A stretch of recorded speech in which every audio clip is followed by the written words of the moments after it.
जैसा कि आप सभी लोग जानते हैं कि 22 मार्च 2026 यानी रविवार को पड़ रही है चैत्र महीने की नवरात्रि चतुर्थी तिथि और वरद चतुर्थी व्रत। और दोस्तों यह वह तिथि है जो चैत्र महीने में पड़ने वाली सबसे बड़ी तिथि है, क्योंकि यह रविवार के दिन पड़ रही है और इसका बहुत ही बड़ा और विशेष महत्व होता है। पूज्य गुरु जी ने कहा है कि अगर कभी भी मौका लग जाए और चैत्र महीने की चतुर्थी तिथि रविवार को पड़ जाए तो आप लोगों को 7 चावल के दाने वाला उपाय तो अवश्य ही करना चाहिए। इन दोनों का संयोग बहुत कम आता है। और इसी के साथ में गुरुजी ने अपनी शिव पुराण कथा में बताया है कि इस दिन आपको 7 चावल के दाने वाला उपाय तो आपको अवश्य ही करना चाहिए, क्योंकि ऐसा दिन पूरे साल में सिर्फ एक ही बार आता है। और दोस्तों आप सभी लोग जानते हो कि रविवार चतुर्थी तिथि का अगर सबसे बड़ा कोई उपाय है तो 7 चावल के दाने वाला उपाय है। तो इस रविवार चतुर्थी तिथि के दिन आप लोगों को इस 7 चावल के दाने वाला उपाय को जरूर करना है। बहुत सारे लोग होंगे जिन लोगों ने इस उपाय को ना किया हो, मतलब पूरा महीना निकल गया, उन्होंने किसी भी दिन इस 7 चावल के दाने वाला उपाय को ना किया हो। पर दोस्तों आपके पास एक आखिरी मौका बचा हुआ है जो कि 22 मार्च के दिन है। तो इस दिन आप लोगों को इस वाले उपाय को जरूर कर लेना है। भले ही आपने पूरे महीने भर इस उपाय को ना किया हो, पर अगर आपने इस चैत्र महीने के रविवार चतुर्थी तिथि के दिन अगर इस वाले उपाय को कर लिया तो आपको इस उपाय को करने का वह फल मिलेगा जिसकी आपने कभी कल्पना भी नहीं करी होगी। इसीलिए आप लोग इस वाले उपाय को एक बार जरूर कर लेना है, ताकि आप लोगों के हाथ से यह मौका ना जा सके और आपको इस उपाय को करने का फल मिल सके।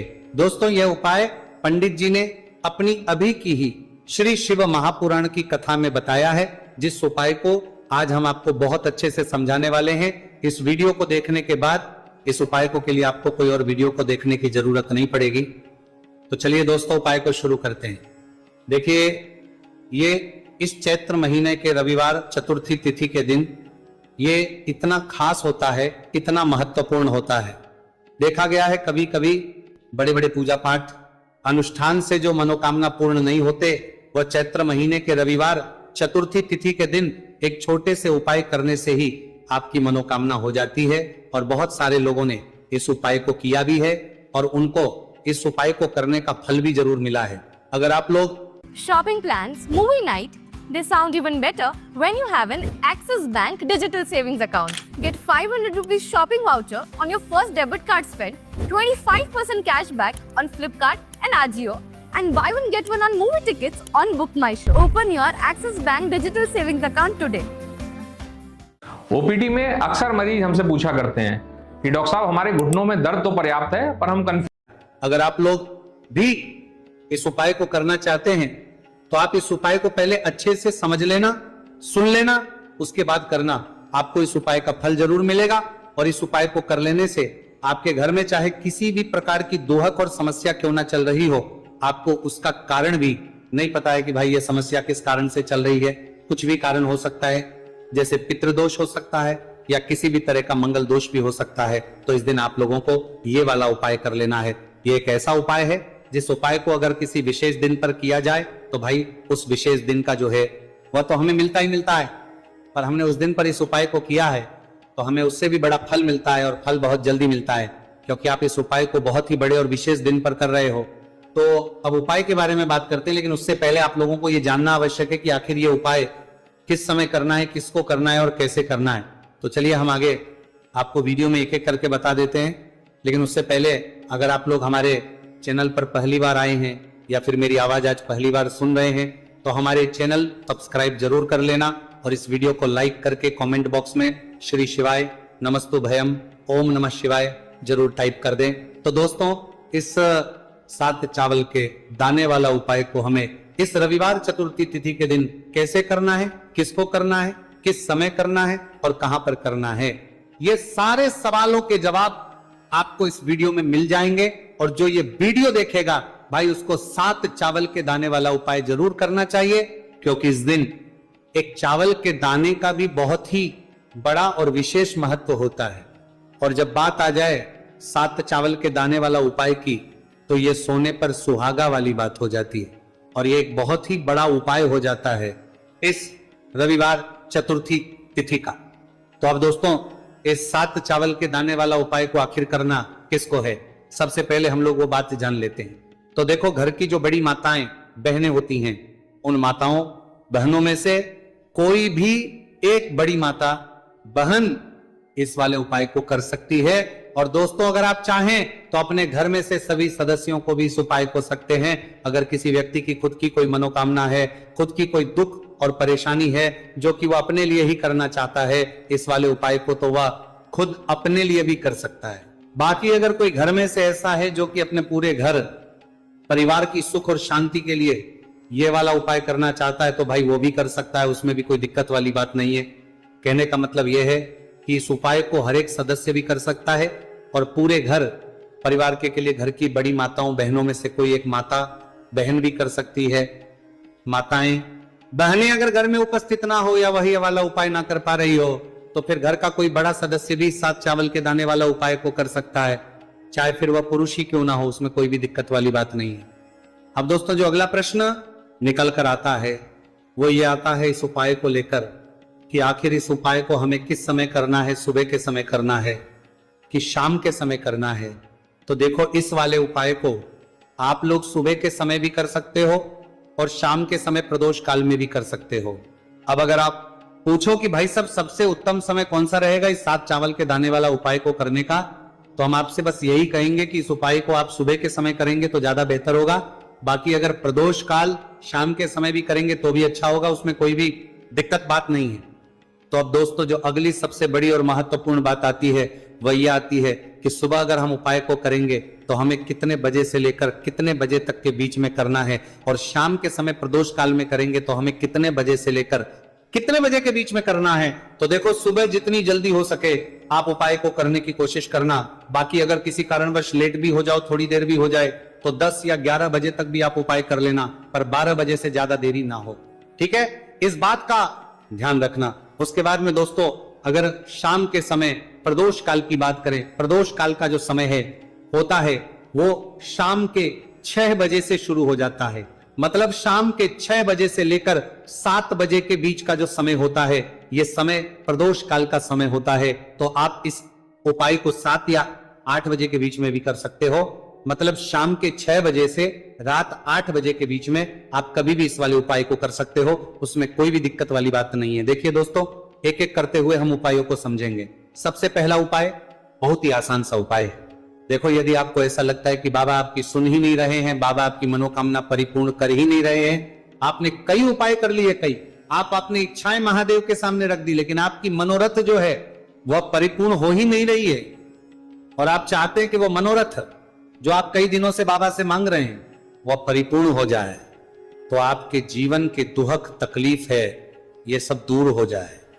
देखिए, हो सकता है आपके घर में कोई कोर्ट केस चल रहा है या आपके घर में बहुत ज्यादा लड़ाई झगड़े चलते हैं, तो आपके घर में अगर शांति नहीं है, आपके घर में धन की कमी है, धन की वजह से आपके घर में बहुत ज्यादा लड़ाई झगड़े चल रहे हैं, तो आपकी तकलीफ दूर होने वाली है। स्वयं नंदी जी वाला ये विशेष उपाय है। नंदी जी के कान में कुछ बोलना है, नंदी जी के कान में इस प्रकार से बोलना है और आपकी मनोकामना परिपूर्ण हो जाएगी। देखो, क्या क्या चीजें को लेनी है, पहले यह समझ लीजिए। आपको लेना होगा एक बेलपत्र। बेलपत्र 3 पत्ती होनी चाहिए, कहीं से भी खंडित नहीं होना चाहिए। ठीक है, बेलपत्र के साथ में आपको लेना है पीला चंदन, मात्र एक बूंद, छोटी सी टिक्की आपको लगानी है बेलपत्र में, इसीलिए थोड़ा सा ही पीला चंदन आपको लेना है और इस पीले चंदन के अंदर थोड़ा सा जल मिला देना है ताकि गीला हो जाएगा, पेस्ट के रूप में तैयार हो जाएगा। आ गई इतनी बात समझ में? अब आप क्या करना है, आपको साथ में लेना है 7 चावल के दाने। महादेव आप आपका साथ देने वाले हैं इन 7 चावल के धनों से। अब आपको क्या करना है, भगवान शिव के मंदिर में आपको जाना है। नंदी जी बैठे हैं, नंदी जी के पास में मतलब जो पैर उठा हुआ रहता है ना नंदी जी का, उस साइड आपको सीधे साइड आपको बैठना है। इस यहाँ पर जैसे ही बैठोगे यहाँ पर आपको बेलपत्र लेना है और बेलपत्र की जो ये बीच की जो डंडी है यहाँ पर आप मात्र पीले चंदन की एक बिंदी लगा देनी है। पीले चंदन की बिंदी लगा दी। अब ये जो ऊपर वाली जो पत्ती है यहाँ पर एक एक करते हुए 7 चावल आपको रखना है। ठीक है, 7 चावल आपने ऊपर वाली पत्ती पर रख दिए। या देखो, एक प्लेट ले जाना, तो प्लेट के ऊपर आप बेलपत्र रख देना, फिर टिक्की लगा देना, फिर उसके बाद आप ये 7 चावल के दाने रख देना। ठीक है, अब आपको क्या करना है, जहां पर आप नंदी जी के वहां पर बैठे हो तो नंदी के कान में आपको आपकी जो भी इच्छा है, जो आप चाहते हैं कि महादेव परिपूर्ण करें, और नंदी जी के कहने पर महादेव आपकी मनोकामना निश्चित तौर पर परिपूर्ण करेंगे, तो आपको क्या करना है, नंदी जी को कान में आपको बोल देना है जो भी आपके दुहक तकलीफ है, जो भी आपके कष्ट है, वो सब दूर हो जाए, ऐसी आपको कामना करना है। और नंदी जी के कानों में आपको बोल देना है जो भी आप चीज बोलेंगे वो नंदी जी भगवान शिव से विनय करके बोलेंगे, और नंदी जी की बात भगवान शिव नहीं टालते हैं। और इसीलिए जो भी इच्छा है, आपकी जो भी कामना है, वो आपको विशेष बोलना है और उसके बाद आपको वहां से उठना है। ठीक है, नंदी जी को कान में मनोकामना बोल दी, फिर उठना, फिर उसके बाद भगवान शिव के वहां पर जाना, और ये जो बेलपत्र है, ये बेलपत्र चिकना वाला साइड जो है, और भगवान शिव के शिवलिंग के ऊपर इसे अर्पित कर देना है। अर्पित कैसे करोगे, जो बेलपत्र का जो चिकना वाला साइड है वह नीचे की साइड हो जाना चाहिए। अब से ही आप अर्पित करने जाओगे तो चावल के दाने तो गिर जाएंगे, यानी कि जैसे ही अर्पित करने जाओगे तो भगवान शिव के शिवलिंग के ऊपर चावल के दाने गिर जाएंगे, क्योंकि वह किसी से भी चिपके हुए नहीं है, तो कोई तकलीफ नहीं है। वह जैसे आप अर्पित करोगे, ना भले चावल के दाने भगवान शिव के शिवलिंग पर गिर जाए, वह कोई तकलीफ नहीं है। बस आपको ये जो बेलपत्र है ये आपको उल्टा अर्पित कर देना है, यानी कि जो पीला है भगवान शिव के शिवलिंग पर स्पर्श होना चाहिए, और इस प्रकार से आपको अर्पित कर देना है। डंडी का जो हिस्सा है जलाधारी की तरफ हो जाना चाहिए। बस इतना सा प्यारा सा उपाय एक बार करके देखिए, निश्चित तौर पर महादेव आपकी जो भी मनोरथ है, जो बाबा से आप कई दिनों से मांग रहे हैं, वह निश्चित तौर पर परिपूर्ण हो जाएगी। आ गई इतनी बात समझ में। देखिए अब हम बात करते हैं दूसरे उपाय की। देखिए ये उपाय जीवन ऊर्जा का है, रविवार का दिन है और चतुर्थी तिथि है। अगर आपके जीवन में बहुत ज्यादा अंधकार है, अगर आपके घर के जो बच्चे हैं बहुत ज्यादा सोचते हैं, या आपके घर में कोई भी ऐसा व्यक्ति है बहुत ज्यादा सोचता है, डिप्रेशन में रहता है, तनाव उसको है, तो तनाव को मुक्त करने के लिए यह उपाय है। अगर उसके भाग्य में जीवन में तेज की प्राप्ति नहीं है, तेज यानी कि ऊर्जा नहीं है, उदासी रहती है, जीवन में आलस है, तो फिर उस व्यक्ति को यह उपाय करना चाहिए। कोई काम करता भी है तो उसमें सफल नहीं हो पा रहा, तो विशेष ये उपाय उसी व्यक्ति को करना है। देखो इस उपाय के लिए आपको क्या क्या सामग्री लेना होगी। सबसे पहले तांबे का एक पात्र लेना, उसके अंदर घर से आपको जल भरना है। अब इसी जल के अंदर आपको लाल चंदन डालना है, एक चुटकी डालें, थोड़ा ज्यादा डालें, जितना आपको डालना है आप डालें। लाल चंदन जो होता है वो तेज की वृद्धि करता है। रविवार के दिन लाल चीजों का उपाय करना बेहद शुभ होता है, और हो सके तो लाल रंग के कपड़े पहन करके अगर आप ये उपाय करेंगे ना तो और भी शुभ होगा। ये लाल चंदन मिश्रित जल आपको क्या करना है, आपको जाना है किसी भी बेलपत्र के पेड़ के वहां पर सुबह से लेकर के शाम तक आप ये उपाय कर सकते हैं। कल रविवार की चतुर्थी तिथि पर सुबह से लेकर के शाम तक आप बेलपत्र के पेड़ के वहां पर जाना, उत्तरमुखी होकर आपके जीवन के अंधकार दूर हो। जो भी आप स्मरण करेंगे, आप लेट उठते हैं, आपसे कोई कार्य बनता नहीं है, आपके जीवन में रोग बहुत ज्यादा है, तो भी आप ये उपाय करेंगे, अंदर की तरफ भी और बाहर की तरफ भी।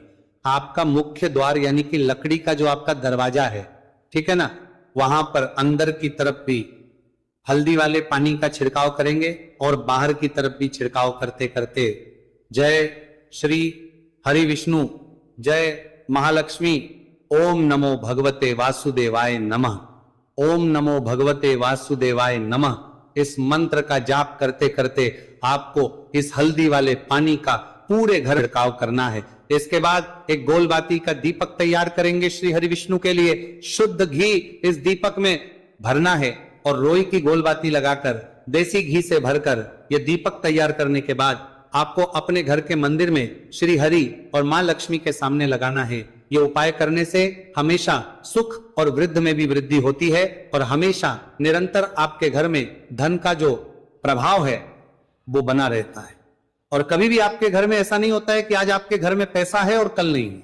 बहुत सारे घर आपने ऐसे देखे होंगे जहां धन तो आता है लेकिन थोड़े समय के लिए, लेकिन अगर ये उपाय आप करते हैं तो स्थिर लक्ष्मी का आपके घर में वास होता है, धन का प्रवाह निरंतर घर में बढ़ता रहता है। इसी के साथ आपको एक चुटकी जल में हल्दी डालकर स्नान कर लेते हैं तो सौभाग्य की आपको प्राप्ति होती है। जो लोग कहते हैं कि भाग्य का साथ नहीं मिलता है, भाग्य में दुख लिखा है, कष्ट लिखे हैं, हमारे तो भाग्य में ही निर्धनता लिखी है, जिनको ऐसी समस्याएं हैं कि हाथ में पैसा नहीं आता है, और अगर आता है तो हाथ में रुकता नहीं है, या धन आने का रास्ता ही आपको नहीं मिल पाता है। आप बहुत कोशिश करते हैं कि धन कैसे प्राप्त करना है, लेकिन धन आप प्राप्त नहीं कर पाते हैं। मां लक्ष्मी की कृपा आपको नहीं मिल पा रही है तो हल्दी डालकर स्नान कर ले। आप इस दिन बहुत ज्यादा लाभ इससे होगा, क्योंकि इस उपाय को जब आप करते हैं आपकी कुंडली में गुरु की बृहस्पति की स्थिति बहुत मजबूत हो जाती है, जिसके बाद अधिक से अधिक धनवान आप बनते हैं। तो जो लोग अपनी कुंडली में गुरु को मजबूत रखते हैं वह व्यक्ति ही अपने जीवन में महाधनी बनते हैं। हल्दी डालकर स्नान करने से एक लाभ यह भी आपको मिलता है कि आपके आसपास हमेशा पॉजिटिव और सकारात्मक ऊर्जा बनी रहती है।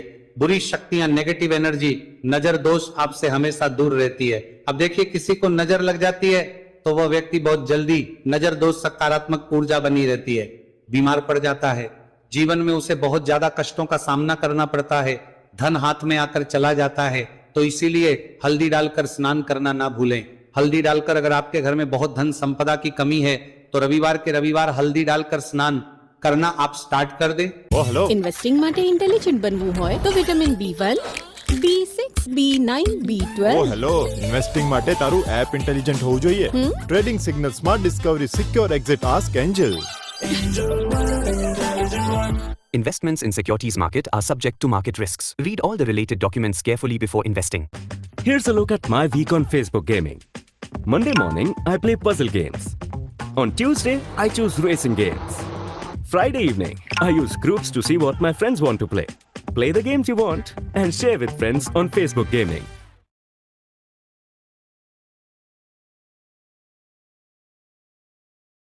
स्टार्ट कर दें और फिर देखें थोड़े समय में ही आपको कैसे अपने भाग्य का साथ मिलता है। तो जिन्हें भाग्य का साथ मिलता है उन्हें अपने जीवन में सब कुछ बहुत आसानी से मिल जाता है। एक उपाय इस दिन आपको और करना है, हल्दी से ही जुड़ा हुआ है। इस उपाय को करने से कभी भी धन की जो तिजोरी है ना आपकी, वो धन से खाली नहीं होती है। तो जो लोग चाहते हैं ना कि धन की तिजोरी हमेशा धन से भरी रहे और उसमें धन रहे, तो देखिए बहुत छोटा सा उपाय है, हल्दी का ही उपाय है। और आपको ये इस दिन करना है, थोड़ी सी पिसी हुई हल्दी लेंगे, शुद्ध जल इसमें डालेंगे और इसका गाढ़ा गाढ़ा पेस्ट घोल आपको बना लेना है। अब हल्दी का स्वास्तिक आपको एक अपने घर में बनाना है। तो जहां भी आप अपने घर में धन रखते हैं, अपना रुपया पैसा रखते हैं, चाहे तो आप अलमारी में रखते हैं, किसी बक्से में रखते हैं, संदूक में रखते हैं, किसी डब्बे में रखते हैं, जहां भी आप अपना धन रखते हैं बस वहीं पर आपको हल्दी से स्वास्तिक का निर्माण करना है। स्वास्तिक जो होता श्री हरि विष्णु का आसन और मां लक्ष्मी का स्वरूप होता है। और जब भी आप अपनी तिजोरी में पापमोचनी एकादशी पर स्वास्तिक का निर्माण कर देते हैं, विशेष ऐसा समझ लीजिए कि कभी भी आपके धन में कमी नहीं आएगी और दिन पर दिन आपका धन बढ़ता चला जाएगा, क्योंकि यहां पर मां लक्ष्मी और श्री हरि विष्णु दोनों एक आ जाते हैं स्वस्तिक में। तो आज की वीडियो में बहुत अच्छे से उपाय आपको बताया है, विशेषकर हल्दी वाला उपाय करना ना भूलें, क्योंकि यही वो उपाय है जिससे आपके घर में सुख समृद्धि भी बढ़ेगी, श्री हरि विष्णु के साथ मां लक्ष्मी की कृपा मिलेगी। और जब इन दोनों की कृपा मिल जाती है, ऐसे घर में सौभाग्य की प्राप्ति बहुत आसानी से होती है, महालक्ष्मी की कृपा बरसती है। तो दोस्तों, ये थे पूज्य गुरु जी द्वारा बताए गए बहुत ही खास उपाय। अगर आपको जानकारी अच्छी लगी हो तो वीडियो लाइक